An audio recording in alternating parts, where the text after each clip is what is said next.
So if you're tired, right, if you have a hard time maintaining sleep, if you're over 55, and if you're going through perimenopause and menopause, get checked out. The reason for that is age plays a role because your muscle tone decreases. So going back, sleep happens when the muscles of the upper airway relax. Typically, the tongue falls back. As we get older, our muscles just aren't as strong. And then as we lose those hormones, those women's sex hormones, the estrogen and progesterone, that actually also makes the airway more floppy. So rates double to triple as women go through the change. And it's not talked about. You go to your doctor and you say, oh, I'm a little bit tired, feeling off. Maybe my mood isn't right. They'll probably give you an antidepressant, send you to a therapist, or check your thyroid. Versus a man will come in, oh yeah, you probably have sleep apnea. Go get this test. Yeah. So there's a lot of gender bias. And if you take a look at it, sleep medicine in terms of medical school, maybe 1 hour, 2 hour of education, even menopause, maybe 1 hour, 2 hours. So we just, if your doctor doesn't know, maybe give them some grace that they just haven't been exposed or know about this, because it is sort of a smaller field.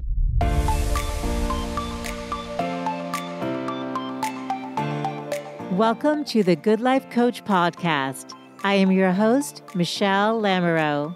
The intention of this show is to awaken you to your fullest potential. Join me each week for inspiring interviews to elevate an area of your life, as well as interviews with women entrepreneurs who are creating success on their own terms. Each episode provides actionable tips to guide you to design a life you love. Hey friends, it's Michelle Lamoureux, and welcome back to the Good Life Coach podcast. Today we have a doctor on who's going to help us understand all things sleep related, and I'm so excited to be learning more about this. Joining us is Dr. Valerie Cacho, who is triple board certified in integrative sleep medicine, is a wellness consultant and writer. Her interests and expertise include diagnosing and treating medical disorders, sleep disorders during perimenopause and menopause, women's sleep concerns, mind-body approaches to insomnia, self-compassion training, clinical hypnotherapy, and promoting sleep health and wellness. She's the president and founder of Sleep Life Med, a telesleep practice in Hawaii and California. And additionally, Dr. Val is the CEO of Sleepforia, an online educational and sleep wellness company for women. Welcome, Dr. Val. Thanks, Michelle. So happy to be here. I'm so happy your team reached out to come talk about sleep, because I've been so wanting to cover this subject and looking for an expert. And the fact that you focus on women who are dealing with perimenopause and menopause is just my shows for women in midlife. I'm like, oh, I need to have her on. So I'm so happy you're here today. I think all of us know that sleep is essential for great health, right? For our ability to function in the world. But it seems to be able to elude us for many reasons. Right. And I'm happy to have your expertise. Before we start, can you just help us understand what integrative medicine is, just so people understand the philosophy that you approach your work with?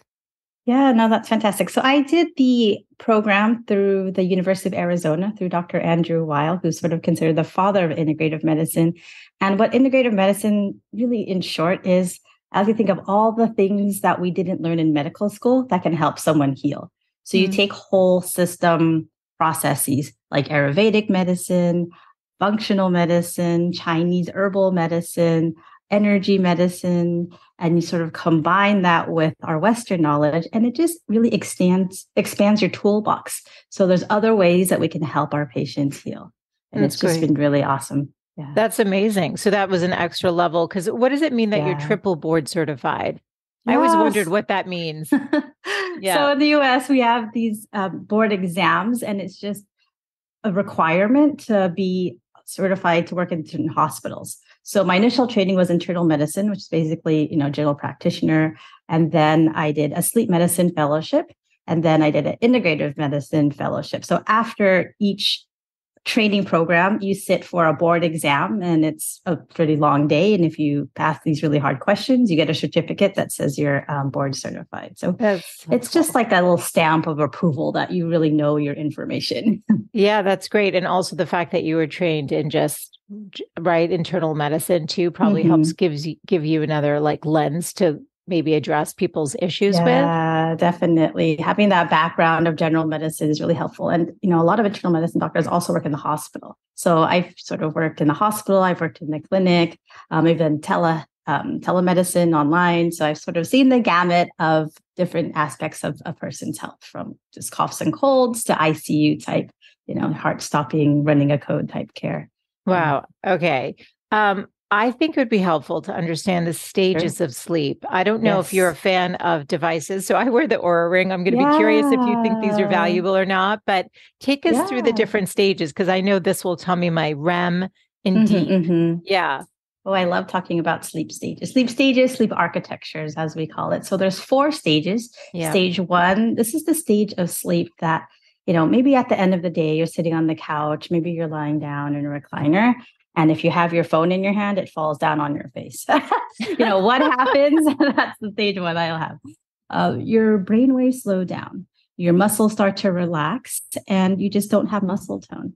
But this is a pretty light stage of sleep, so you can wake up pretty quickly from it. So that's stage 1. Stage 2 is a little bit deeper than stage 1. And if we brought you to the lab and put the EEG leads on, that's really the best way to know what stage you're in. There's characteristics features, things called K complexes and sleep spindles. And it's just how the brain waves, the messages are going around in the brain. And then stage 3 is the deep sleep. And I think that's the sleep that we all want and need. It's the restorative sleep. During this stage of the sleep, it's really interesting. We have this process that's called the lymphatic system. Some people describe it as a trash collectors or the shampoo that comes out and sort of cleans your brain's toxins that get built up from the day. Guess what? As we get older, we have less deep sleep. And then the last stage of sleep is REM sleep. So REM is an active form of sleep. We dream during this stage, our active dreams. We actually dream through the other stages. It's a part of the night when our memories get filed away. I grew up in an era where we had filing cabinets, and now I guess it's online files. But, think about putting the files in different cabinet, the events from the day, things go from short-term memory into long-term memory. And we're also paralyzed, so we don't act out our dreams. So we have these 4 sleep stages, and they last about 90 minutes. So 1, 2, 3 REM, 1, 2, 3 REM. And depending on how long you sleep, you go to about 4 through 6 cycles during the night. And we have more deep sleep during the first half of the night, and then we have more REM periods during the second half of the night. So sometimes people will come and tell me, well, I don't remember my dream. That doesn't mean that you're not having REM. It could just mean you have an earlier REM period and you don't remember, maybe something that happened 4 hours in versus if you just had a REM period and you woke up. And then your question to trackers. Yes, I definitely think that they are useful, but I think it depends on why you're tracking your data, right? So I always think data is helpful. When you take a look at the way the trackers measure whether or not you're in a specific sleep stage, a couple things. I believe the Aura Ring is based on heart rate variability. So there's a specific signal of how fast your heartbeat goes, the heartbeat goes through your system that can tell us what stage of sleep that you're in. If you take a look at some of the research that compares the Aura Ring or any type of trackers, the other type of trackers are based on accelerometry, which is basically movement. Ideally, if you're asleep, you're not moving. But the problem with that is some people can be really restless sleepers and you're actually asleep. You can move during sleep. So for people who move a lot, some of the movement trackers aren't too helpful. And if you have an underlying arrhythmia, a regular heartbeat, heart rate variability monitors may not be helpful, right? So there could be some little disclaimers to that. But as a whole, I think they're really helpful in looking at your duration of sleep, how much sleep you actually get. For staging of sleep, there is a lot of variability, some 50% to 80% to 90%. And it just depends, I think, on a couple of things. And I know that sometimes they change the algorithm and then your deep sleep could be less, your REM could be less. And it's like, what's happening? The way I like to look at trackers, it's have a baseline number, right? And then if you're going to change anything in your life, if you're going to do a behavior change, whether it be stop drinking, right? Eat more fiber, exercise more. what does that do to your sleep? And, a lot of people I see online, oh, I went to a party and, I just, had a couple more drinks than I usually do. And my sleep is just a lot less. I was less REM sleep. And so those are things I think to look out for. So, it's helpful for how long you're sleeping. And then if you're wanting to change anything, or if there's a change in your life, seeing that change from the tracker, which is helpful. Yeah, I think it's so interesting. And I'm a little dubious of the ring at times because there was a time it sat on a ring holder and it told me, it thought I was asleep for another 3 hours in light sleep or something. I was like, or it'll tell me that I did some workout that I didn't do. But what I found interesting about it is being able to look at how much REM, how much deep. But you mentioned heart rate variability. What's interesting is I'll get like a 94 on my sleep score. Okay. But then my resting score, like in terms of heart rate variability or resting heart rate, will be like a 65 or a 70. And I don't know what contributes to that and how we can, because that's important, isn't it? Because it'll say, oh, you're ready for the day some days. And I'm like, no, I don't really feel that, even though it's saying I'm getting good sleep. Can you speak to this? Because you're saying, why do you wear it? You need to be able to interpret the data. I don't actually understand this part enough to understand what it's telling me. Yeah, heart rate variability is really interesting. It's a measure of our sympathetic drive, right? So, our heartbeat, if you think of lub dub, it goes through our system. But there are variations between the length of the beating. So we actually want to have more variability. It actually means it's a good sign that we can have more of our relaxation response. So having a higher score is actually better than having a lower score. Exactly. We want more of that variability. I know it's not a good score. Yeah. It's like, so if it's you should rest today. Yeah. Yeah. So if it's low, potentially it means maybe there's a lot more stress or more, I guess I'd say, maybe more cortisol or more things going on in your life where you need to rest, right? So I may be overreading that, but that's sort of essentially what it is. But at the end of the day, I've seen patients who come in with like low scores, sort of on the opposite end, and they feel fine. And I'm like, well, don't let the objective score dictate your subjective experience, right? Because I'm sure, thinking about, staying up late for a wedding or going to a party, right? If it's associated with a good time or going on vacation, and you lose sleep, guess what? You don't feel as bad as if it's a regular day when, maybe you slept a little bit late because you were worried about the project or a presentation the next day. So sleep loss due to a positive event doesn't necessarily have maybe that same variability concerns as if you were, a normal boring day. I should say. Yeah. Yeah. I just find it all interesting. And I wonder, based on what you do, you talked about the 90 minutes for each of the sleep stages and that, we need the deep sleep, but that we lose it.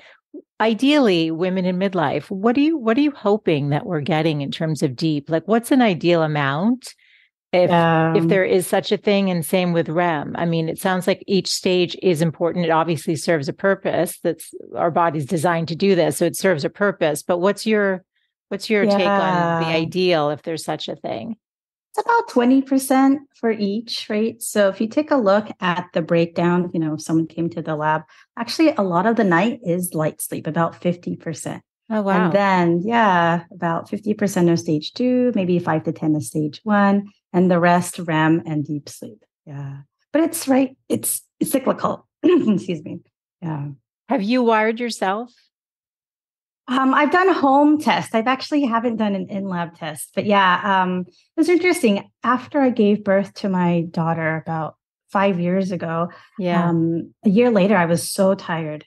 And I was thinking, oh man, maybe I still have some anemia. I had some anemia after to take more iron, or maybe I thought maybe my thyroid was out of whack and I was drinking like 3 cups of coffee. And lo and behold, my husband's like, you know what, you're snoring. And you would go to the couch and I was like, no way. And I was like, this is what I do on a regular basis. And I was like, I can't have sleep apnea. It does run in my family. Excuse me. I do have big tonsils and that can play a role. So how much space you have in your airway. So I did a home sleep apnea test, and lo and behold, it was positive for mild sleep apnea, which is common. A lot of women can have sleep apnea and actually not even snore.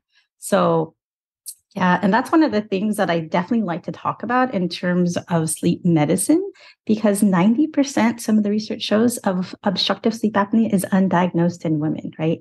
Hmm. Going back when I used to work in the hospital, a man would come to the hospital with sort of that crushing chest pain, sweating, radiating to the arm, can't breathe. Okay, yeah, clear signs of a heart attack.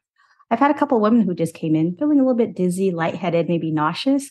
Good thing the ER doctor checked the enzymes for her cardiac enzymes, and that was her sign for a heart attack. So Oh, similarly, women don't wow. necessarily need to snore, stop breathing. I read a study recently, this woman was just having headaches. She was unrefreshed. She had pretty severe sleep apnea, had no idea she snored. Sometimes, even if you have a bed partner, if you don't have a bed partner, if they're fast asleep, they don't know. So if you're tired, right, if you have a hard time maintaining sleep, if you're over 55, and if you're going through perimenopause and menopause, get checked out. The reason for that is age plays a role because your muscle tone decreases. So going back, sleep Mm, happens when the muscles of the upper airway relax. Typically, the tongue falls back. As we get older, our muscles just aren't as strong. And then mm. as we lose those hormones, those women's sex hormones, the estrogen and progesterone, that actually also makes the airway more floppy. So rates double to triple as women go through the change. And it's not talked about. You go to your doctor and you say, oh, I'm a little bit tired, feeling off. Maybe my mood isn't right. They'll probably give you an antidepressant, send you to a therapist, or check your thyroid. Versus a man will come in, oh yeah, you probably have sleep apnea. Go get this test.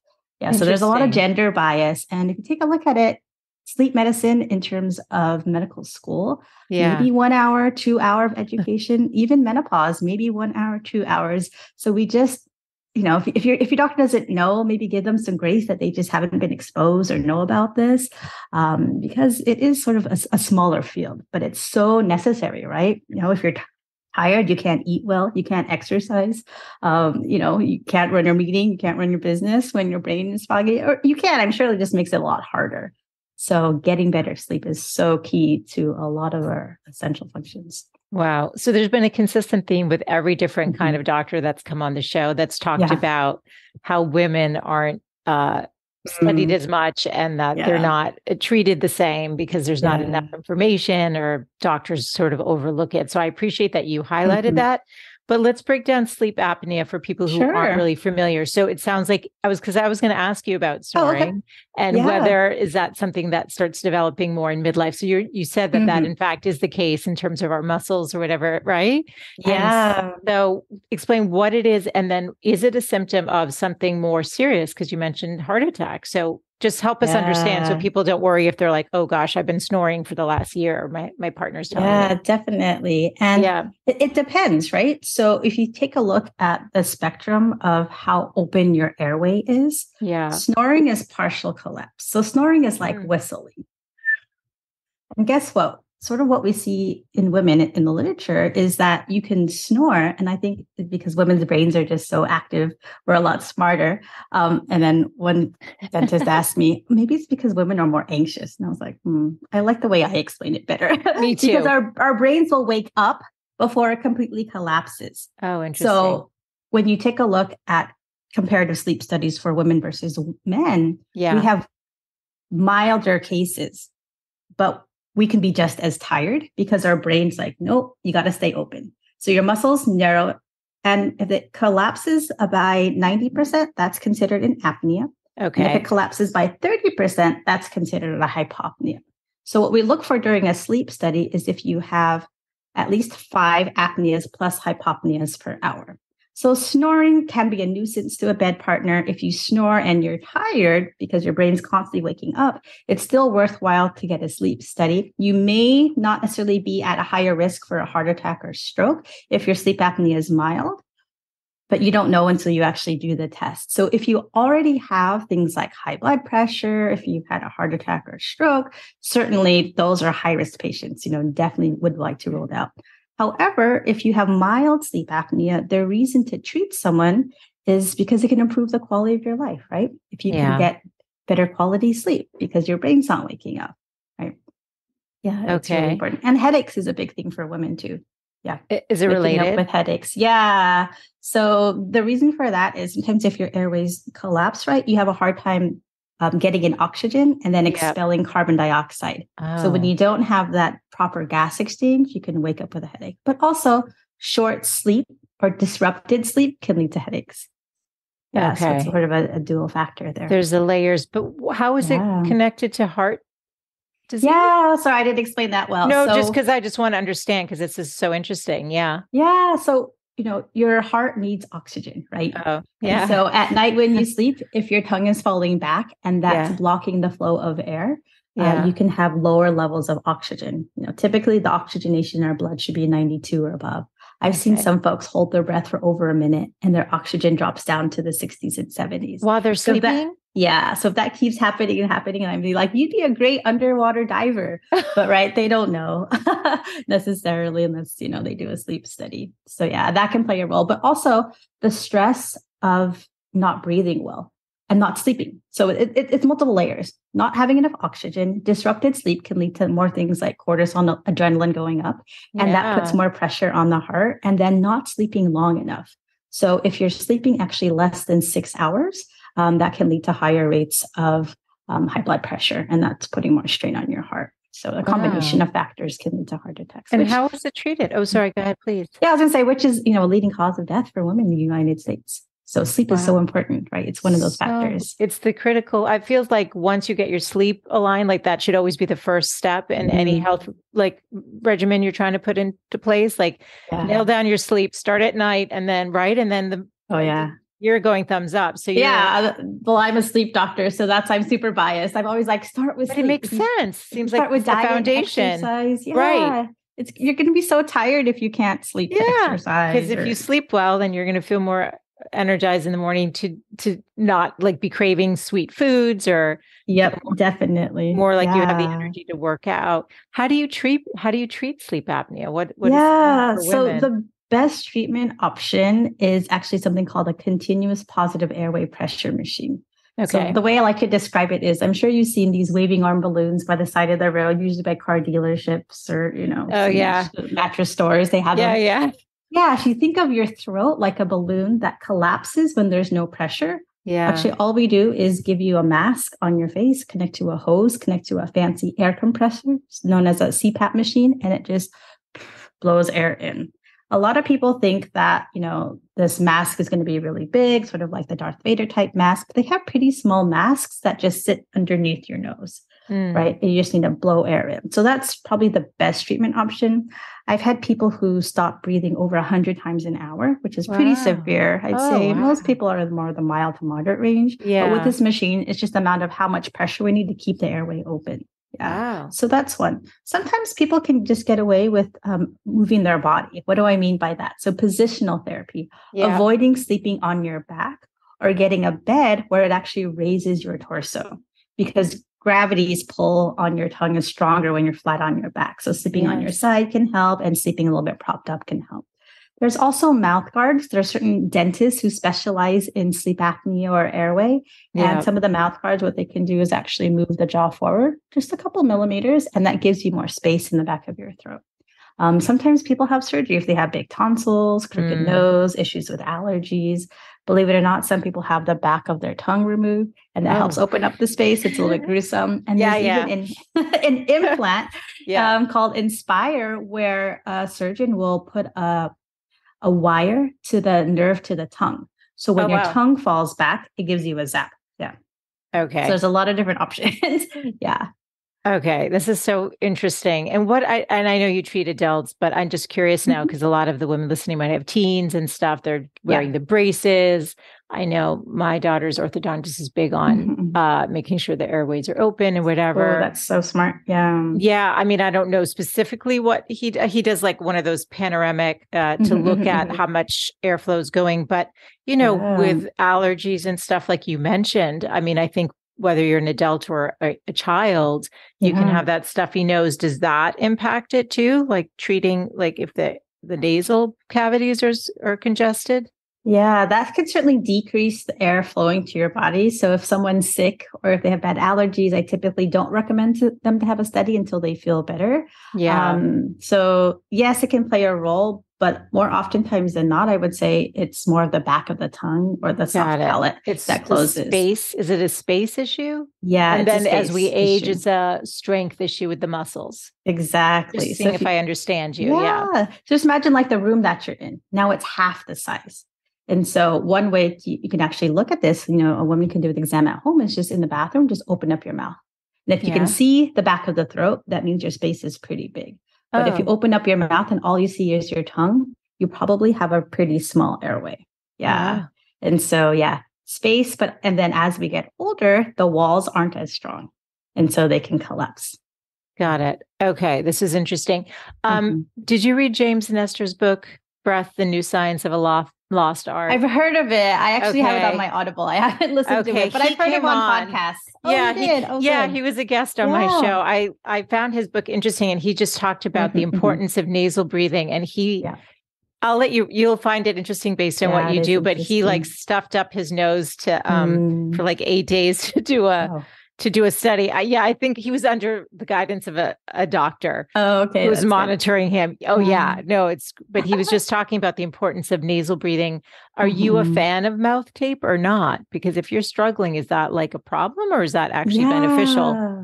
It depends on your anatomy, to be honest. So if you're having allergies or if you have polyps in your nose or nasal septal deviation, and you actually need to have your mouth open because that's Yeah. how you're getting more oxygen, Yeah. please don't tape your nose, right? Tape your So mouth. It's to I'm tape sorry, your yeah, mouth. please don't tape your mouth. Oh Yeah, yeah. I Okay. Yeah. misspoke. Yeah, please No, don't no, tape that's your mouth. okay. Yeah. Yeah. But if you do have an open airway, the theory behind it is if you tape your mouth, that means that there's sort of a suction. So your tongue is now placed at the roof of your mouth. And that potentially can lead to less collapse of the upper airway to help open it up. Yeah. So we don't have a lot of science behind this, and it's really popular online. And, I have seen people who felt better. And I've tried it myself, but I don't like having something on me. So I it think can make it I a would be little the bit same. tricky. I haven't Yeah. tried it. I think I keep my mouth shut, but I have no. How do you know you're sleeping? But you would know because Yeah. I've actually never even been told or had a doctor discuss like sleep or sleep Mhm. apnea. It's interesting that what you're talking about. So when somebody comes to see you, Mhm. what is a sleep study for anyone who's curious or has been thinking about doing it? What happens? Yeah, good question. So there's two ways to do it, either in lab or at home. And just sort of the way things work with insurance companies, they prefer the home test. I'd say probably 90% of people can do the home test. It's pretty simple to use. So there's a couple different styles of kits. There's actually one that's sort of based on the technology for the Aura Ring, where Mm, it's based on heart rate variability. mm, So I think one of them is called Sleep Image, where basically you just wear this ring and it can measure your oxygen, and it says what stage of sleep you're in, but I sort of, question that. But it can yeah, tell whether or not you're breathing well based on that. There's yeah. another one called the Watch Pat, where it looks like a watch and it has a finger probe to measure your oxygen heart rate, also measures heart rate variability and your oxygenation. The more traditional models are the ones where you have a nasal cannula in your nose and that monitors the air moving in and out. There's a belt around your waist that monitors your lungs moving up and down. Believe it or not, some people's lungs don't move up and down when they don't breathe well. And that's called central sleep apnea as opposed to obstructive sleep apnea where the tongue falls back. And then we monitor the oxygen and the heart rate. And that's what we're looking for. The signal, if you're holding your breath, having those apneas or hypopneas for 10 seconds, 5 times an hour or greater. So those are the home. And then the in lab is a lot more sensors. We're looking at your brain waves. So there's EEG, electroencephalography. There's also a microphone to see if you're snoring. There's sensors on your legs. There's a belt around your waist and also a video camera. So people who should go to the lab are people who have a lot of movements, right? If they're moving around a lot at home and the home kit falls off, then we're not going to get a good test. Someone who's already had a heart attack or a stroke or regular heartbeat. Because, right, if you have an irregular heartbeat, the heart rate variability monitors won't be helpful. Mm. Yeah, and I need oxygen too, because then that's something that the technician in the lab can help you with. Because the in labs are attended, there's somebody there watching you. And if you are having really bad sleep apnea, then they're going to put you on the treatment with the CPAP machine then and there. Yeah. So fascinating. I'm going Yeah. to ask you about the role of dreams. Is that something you Mm. even study in school? I mean, do we know about dreams? Yeah, no, that's a really good question. And I would say from a medical sleep fellowship standpoint, no, Yeah. not really. It's sort of Yeah. sort of gave that to the therapist. So there's behavioral Oh, sleep interesting. therapists. Yeah. But from what I can say with dreams, it's our unconscious mind coming to fruition at night, right? So you think of Yeah. your mind having different layers. For whatever reason, sometimes I dream a lot about like high school. I think a lot of people do, Taking like a people test in the and you're not past. ready, right? Do you No, get I that think it one? just sometimes, but Yeah, a lot yeah. more times it's like people in the past that maybe like I'm thinking, oh, what happened to that person? Like just They lost show up touch. in your dream. Yeah, they show up in my dreams. Yeah. Yeah. So. Well, part of the reason I asked is I Mhm. find that, like this morning, Mm. the alarm went off. I was still having a dream. So Oh, when okay. I wake up and dream in Yeah. REM, is it REM, right? Yeah. Okay. If it's a So, vivid dream, it's probably REM. well, Yeah. I was remembering it. I don't now, but yes, I was definitely very much in a dream, and the alarm went Mhm. off. Sometimes you have that groggy feeling. Is that because the body needs to naturally cycle back to the light sleep before you wake up? Is that the ideal? Yeah, no, that's a good question. When you're actually in REM, your brainwaves are going pretty fast. Oh, So if you're still feeling groggy and you're in REM and you're waking up, it could yeah, mean maybe you're not getting enough sleep, right? yeah. Yeah, the groggy feeling or the sleep inertia is typically in the deeper stage because your brainwaves are going really slow. Yeah, that's Okay. stage 3 of sleep. Yeah. Okay. Yeah, I don't know if groggy is the right word. Sometimes you can feel like cloudy, but I think that's more of Mm, after maybe a nap or something. So what are your thoughts on mm. naps? Are you a fan? And if so, what's the right way to do it? Definitely. I'm a big fan of naps. I like to take naps I do because too. I'm really sensitive to caffeine. So that's why. But in the past, I wasn't as sensitive. After having my second kid, I'm just so sensitive. I Our can't even drink bodies coffee change. anymore. Yeah. Yeah. Yeah. So naps are super helpful if you're really tired. So if you're really tired, right, please don't drive. Please don't, make any serious decisions. If you have the opportunity to nap, keep them short. The reason for this is, right, going back into feeling groggy, maybe 20, 30 minutes or less, because if you Yeah. go through a full sleep cycle, and you're waking up in a deep stage of sleep, then you're not going to want to wake up, or it's going to be even harder. You're not going to feel refreshed. So it's almost like either keep it really short where you're just in stage 1 or 2, or do a whole 90-minute nap. The problem if you nap too long, and the timing of the nap is also important. If you do it, after 3 o'clock, after 4 o'clock, like after Yeah. work, Yeah. that can actually keep you from sleeping at night, because what happens is we have this homeostatic sleep drive, this sleep pressure that builds up. So the longer we're awake, the sleepier we get. And if we take a nap, we sort of decrease that drive. And then it just takes longer for us to feel sleepy to go to bed at night. So sort of the Okay. rule of thumb is, 20 to 30 minutes or less before 2 or 3 o'clock. Yeah. Okay. I can actually set a timer for like Mm. 10 minutes or something. And there's times, not often, but every once in a while, I'm so tired, I just can't function.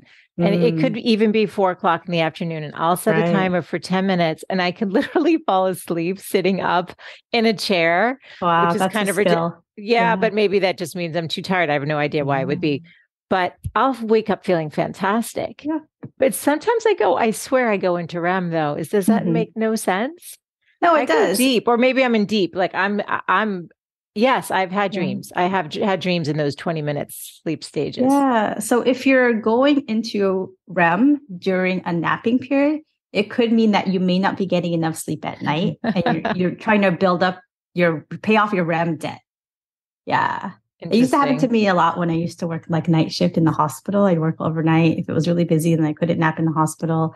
And then I'd come home, fall asleep, instantly start dreaming. I'd be like, oh, yeah, because I didn't sleep that well that night. So Interesting. It it could be tells me that. my Yeah. sleep score's good. I don't know that I'm getting Yeah. 2 hours of REM at night, but I don't know Hard to when I take say. those naps. Maybe those days I don't, but it's just Um, interesting. I wanted to just ask because I was sure. curious. So naps, no more than really. So 20 minutes and you set a timer and then Yeah.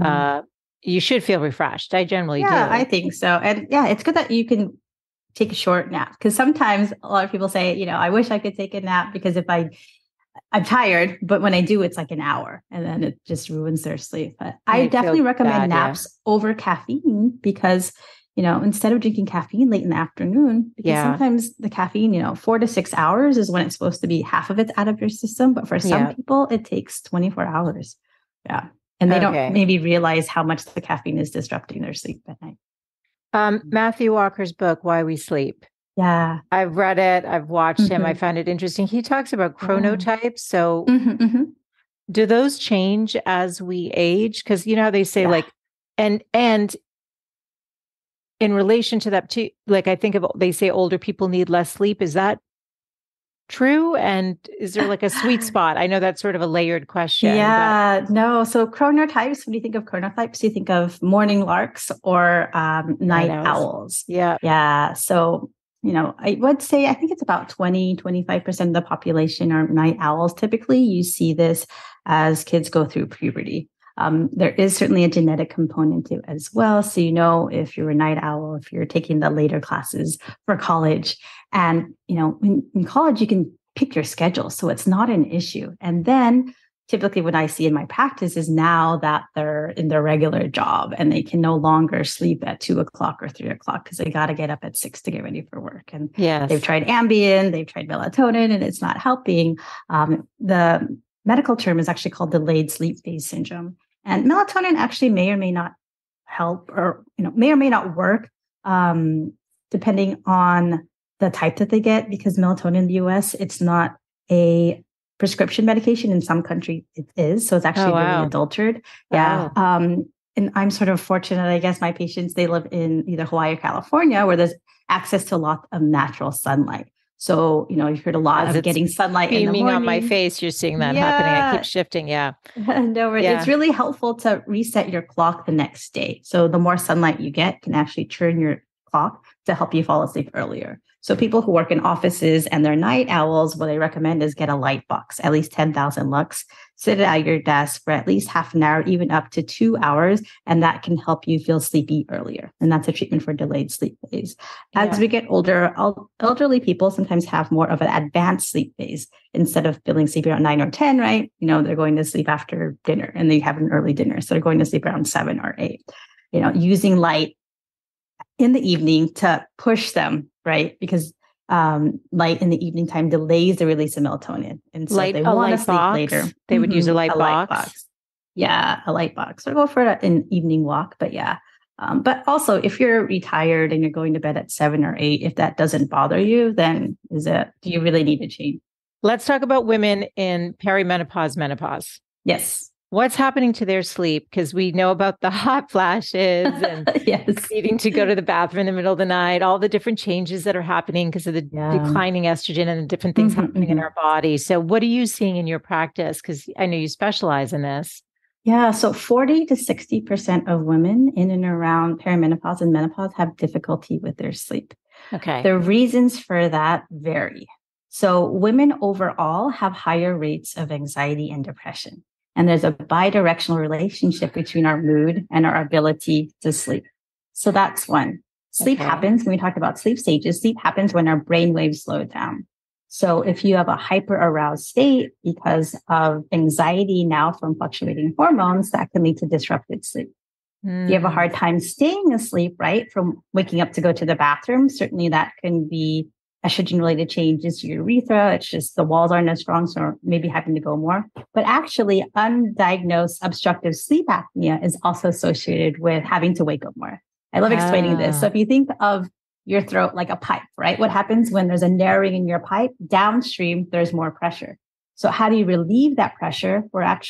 There's more pressure in your lungs, more pressure in your heart. It's in the same cavity. Your heart will stretch and signal down to your kidneys to tell you to wake up to pee. So, when there's a narrowing in the pipe in your faucet, in your house, try to open the faucet, remove the plug, right? Relieve that pressure. Of course. And so that's the same process. So yeah, I have some women who wake up 3 to 4 times a night. We diagnose them, treat them for their sleep apnea, and it's down to like 1, and they're pretty happy. Oh, yeah. wow. So sleep apnea is a really, really big one. Hot flashes, definitely. That one is, they come in knowing that. And then the other part too is, I think the changes in sleep architecture, right? Having less deep sleep, having less REM, waking up more frequently. And it's really interesting because women who are eligible and who want to be on hormone replacement therapy actually have improvements in their sleep quality. Yeah. It does help. Yeah. Yeah, it does. HRT does. Hormone replacement therapy can improve your sleep. It's not for everybody, if you have a history of, like breast cancer or maybe some cardiac risk, but I always encourage people to talk to a licensed menopause specialist about this. There are menopause specialists, even traditional obstetrics and gynecologists. A lot of their training is in and around pregnancy. Yeah. So menopause and midlife care is a little bit tossed to the wayside, which is Yeah. unfortunate. Absolutely. Yeah. I've had a few doctors who are focused specifically now. They're OBGYNs who are focused specifically on this and changing the conversation for women because they're not getting the care and they're just getting the antidepressants scripts written versus getting more of the help that they need. So what are some of the holistic ways that you help people with sleep if they're suffering from insomnia? Because you mentioned it, the integrative medicine. I know that you're a fan of yoga, therapeutic massage, acupuncture. Can you speak to this? Yeah. So for women who have a hard time falling asleep, I really encourage them to develop a mind-body practice. And what does that mean? Well, something that helps you feel calm, that really strengthens that parasympathetic response, gets that heart rate variability higher. And what does that look like? Well, I give them, choices, just like regular exercise. What's the best one? Well, the one that you'll do. So I teach them about, breathing exercises. Yeah, breathing exercises are great. You can do them almost anywhere. It's really available. And it's really the quickest way to go from the stress response, the relaxation response is to slow down your breathing. Yeah. The 4-7-8 breathing technique by Dr. Andrew Weil is super popular. If you can get your respiratory rate to less than 6 breaths a minute, that's super helpful. I'm really a fan of imagery, guided imagery. I'm trained in clinical hypnotherapy. So the best way I can explain this is to bring someone to their happy place. And when you're in your happiest place, whether it be a vacation, back in your childhood home, it's Thanksgiving, you're just surrounded by people that you love, just see yourself sleeping, right? Immerse yourself in that situation. What are you wearing? What are you smelling? What are you feeling? Even going to a vacation that you really enjoy. Can you use the power of your imagination to physically be there? Wow. And it's so amazing because you can evoke the same feelings when you were there just by thinking about it. And it really just helps shift the mindset because a lot of people who come in, women especially, and, we tend to catastrophize at night. Something's wrong with me. I need to take a pill. Maybe I need to get up. I have this and that to do, right? The social aspect of our lives in menopause also play a role, right? Maybe we have elderly parents that we're worried about. Maybe we have our own health concerns and maybe our kids are still at home or maybe we're getting them off to college. And those are things that sort of plague our mind. So if you can have a mind-body practice that grounds you where you're not worrying about those things. Journaling is also one of my favorite things to recommend. And it's pretty simple. You just need a piece of paper and a pen and write things down. I like to liken it to, all the email that you don't read anymore. Do you just leave it in your inbox or do you archive it? Do you delete it? Put your old files into the recycle bin and just delete it. The more you practice that, certainly the easier it gets. I love that. And how do you do the journaling? Do you do a prompt or do you just let people freestyle, just write whatever's bothering them or whatever? Yeah, certainly depends on the patient. I'm a big fan of freestyling for some patients who have a lot of ingrained negative sleep beliefs. Like I'm a bad sleeper. I've had difficulty sleeping for 6 months. I'm never going to be able to sleep again. Right. Take a look at those exact thoughts. And then we do the cognitive therapy work where we slowly start to change it, right? Start from acceptance, right? And then how can we learn how to change our thoughts around sleep, right? I'm a bad sleeper. Well, what does bad even mean, right? Maybe you're just a night owl. And if you had a job where you worked at night, you wouldn't be a bad sleeper. You'd be a perfect sleeper, in quotes. But, and then bringing in that self-compassion, right? It's okay, right? As we get older, this is part of life, right? 40 to 60% of women have difficulty sleeping. You are certainly not alone. In the general population, 30% of people have difficulty sleeping at any given time. Yeah. So it's not uncommon. So bringing in that common humanity. And then how would you talk to your loved one, right? Your daughter, if she had difficulty sleeping, your best friend, you probably wouldn't be like, man, you suck at sleeping, right? You'd probably be like, it's going to be okay. You'll figure this out, right? Read this book, right? You'll be more resourceful. So changing your mind around that, is really helpful.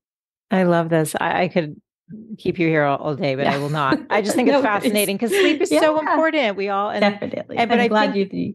Oh, I love this I love this topic. And like I said, I'm so grateful that you're here and sharing what you know. It's like a little mini masterclass for us to know and to realize that almost half the women are having sleep issues. You're not alone. There's solutions. What didn't I ask you today that you want to leave the women with listening with? Anything in particular around sleep?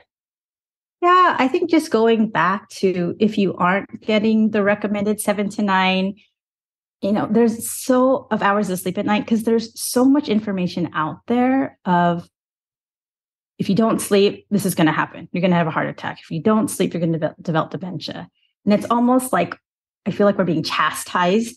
And if you don't know tools, the science behind sleep and how to get better sleep, it can make you feel really like bad about yourself. Vulnerable. And vulnerable is a great way to put it. And I always think that we're doing the best we can. And sometimes you just need the information. So don't feel like you have to suffer alone, suffer in silence. Reach out. I'm sure your girlfriends probably have something similar if they're the same age.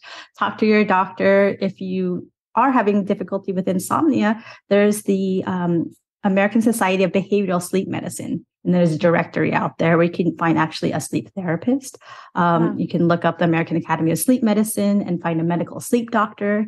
Typically, medical sleep doctors do things more along the lines of sleep apnea. The behavioral sleep therapists do like dreaming and insomnia work.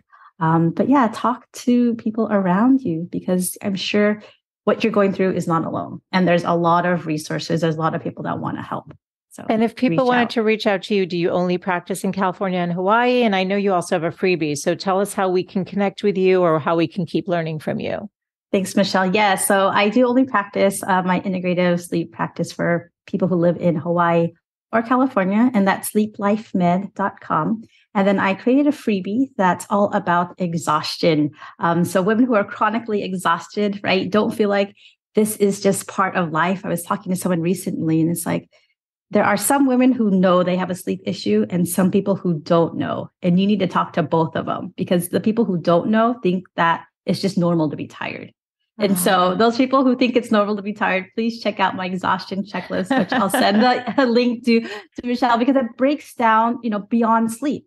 Could you have issues with your blood sugar? Could you have issues with your thyroid or your vitamins, right? Could you have an autoimmune condition? So it's basically questions to ask your doctor if you're chronically tired. Because when you go to your doctor, typically, right, you have less than 10 minutes, maybe I think it's 7 minutes face-to-face time. Okay. And, if you're already feeling vulnerable and maybe you're not going to have your questions answered, come prepared, come with this checklist. And I'm like, I think I need to have this test done, or maybe I need to see this specialist. And they're more likely to be like, oh, okay, yeah, you know what you're talking about versus just dismissing you.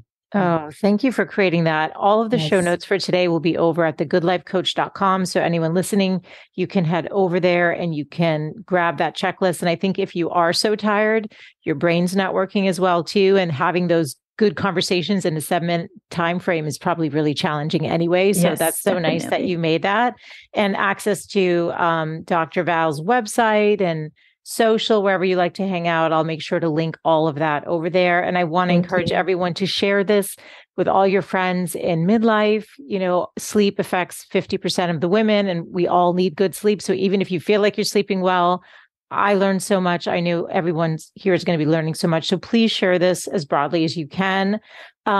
Thank you so much, Dr. Val, for being here. My pleasure, this has been Michelle. such an amazing conversation. And I think knowledge is power. So I appreciate the work that you're doing. I think it's such a fascinating subject matter. So very grateful to you for your time today. Thank you, everyone, for listening, and sleep well. Thank you.